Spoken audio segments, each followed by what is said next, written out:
All right, last up in this Enneagram in Real Life series is Enneagram and daily life and work and career and habits and productivity and patterns. So one of the best and most helpful ways I've been using the Enneagram for all of these years in real life is through a really deep understanding of my type over time. So I've been noticing and working with patterns over time and being able to tune in to when I'm spiraling in my type into behaviors of the mind, body, and spirit that are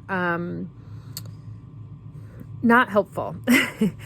Spiraling in a way that creates more of the dis-ease of mind, body, soul. And so I'll give you a real life example. I have dominant type 4 Enneagram.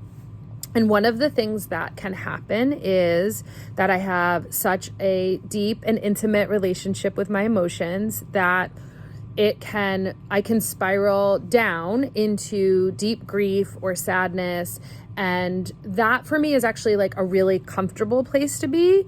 It becomes an issue when, in my life for me, when it keeps going past the point of healing the grief or the sadness. And it then becomes just the pattern that I'm orienting towards or the choice that I'm making for my life. So an example of that would be when I get really sad or have a lot of grief, I tend to walk and listen to music. And that's very healthy for me to digest and process and metabolize grief and sadness. This is a long-standing practice I have. It becomes an issue in my life when it then takes over and disrupts my capacity and ability to work, to parent, to be a partner, to be in the world. And this is an edge or a line that I know, and mine is not going to match yours because we're all so unique and we all have different patterns. But I can see when I have tuned into that vibration as the only way of operating, and it becomes very difficult for me to be in the world because I'm just experiencing so much grief or sadness. And one of the paths for the 4 of the Enneagram into health, into balance and stability, or harmony is a word I like to use rather than balance, is looking towards the 1 type. And the 1 type has much more structure, like a to-do list. It has, boom, boom, boom, boom. Here's what we're doing today. These are the most important things. Type 1 has a lot of just really great frameworks and structures from which they operate in a healthy way.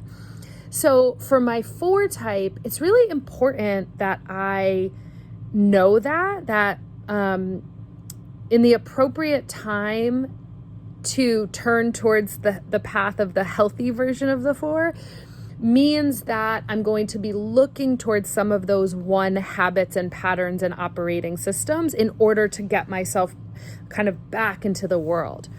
I cannot tell you how many times I have mentally used this strategy to complete a grief cycle or to complete an emotional cycle and move on and then be able to turn and be back in the world. And so depending on the thing that has happened, sometimes that's a week, sometimes that's a day, sometimes it's an hour.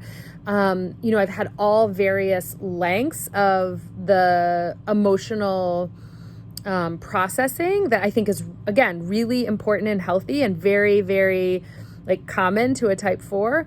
And it's really awesome for me to know that there's a direction I can point to as I'm ready to shift out of the grief and sadness to move back into this harmonious being in the world that's of service, that's of creativity, that's of just different types of activities that are more towards the 1 range.